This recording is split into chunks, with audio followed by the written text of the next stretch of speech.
Je suis partie de Suisse en 2015. Je suis sortie il y a 1 an et demi maintenant de là-bas et je suis dans ce camp. Je regardais les vidéos, ils appelaient tous les musulmans du monde à faire l'immigration.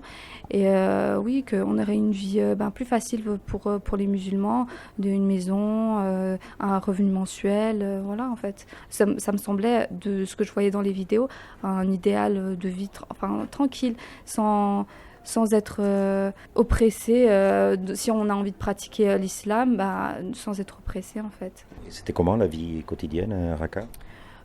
C'était pas du tout ça. Non, c'était oppressant. C'était une cage en fait, une cage, une prison. Si on veut sortir, on peut pas sortir en fait. On voulait rentrer dès quasi le début, franchement. Après, c'est impossible. Franchement, pour nous, c'était impossible. Quand on n'a pas l'arabe, qu'on n'a pas les connexions. Donc vous n'avez aucun espoir de convaincre par exemple le Conseil fédéral? Je pense qu'ils ont leur opinion faite. C'est très politique. Déjà, ils suivent un petit peu l'opinion publique et l'opinion publique nous est totalement défavorable.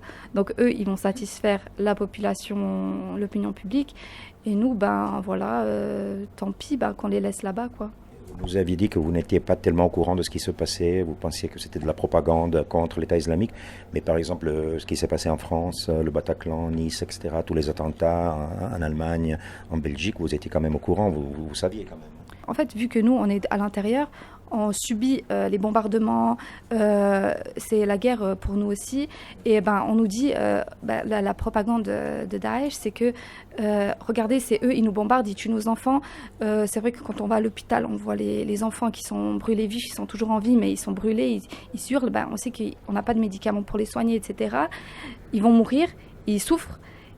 Et on se dit, nous, on nous dit, regardez, ça, c'est les Français. Toujours les Français, ça revenait à Hada Faransiyat. Et on se dit, quand il y a les attentats, on se dit, c'est payback. Vous voyez, c'est la rançon.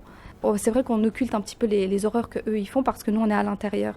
Et point de vue, voilà, vous vivez ici dans un camp, un Roj Camp, donc dans le nord de la Syrie. Oui, voilà, c'est des conditions comme, j'imagine, moi maintenant, je me suis habituée, mais... je pense que pour une personne qui sort de la Suisse, si vous faites un tour, vous allez tout de suite comprendre. On vit dans des tentes. La chaleur en été est écrasante. En fait, il n'y a pas de mi-saison. C'est soit il fait trop chaud, soit il fait trop froid. Et les ordures partout, les poubelles partout, les rivières d'eau usagée partout. Est-ce que vous avez quelque part nostalgie de la Suisse? Oh là là.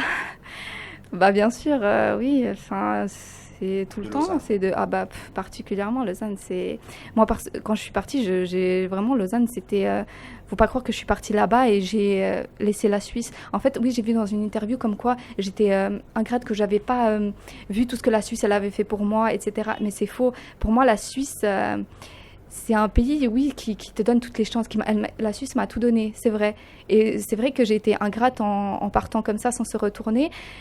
Et oui, pour moi, la Suisse, bien sûr, j'ai la nostalgie, j'ai tout le temps la Suisse, je repense tout le temps à la Suisse. Et même quand je dis, c'est bon, la Suisse, elle veut pas de nous, qu'on reste ici, oui, ça me rend très, très triste et ça me fend le cœur. Mais c'est juste qu'en fait, j'ai plus d'espoir, en fait.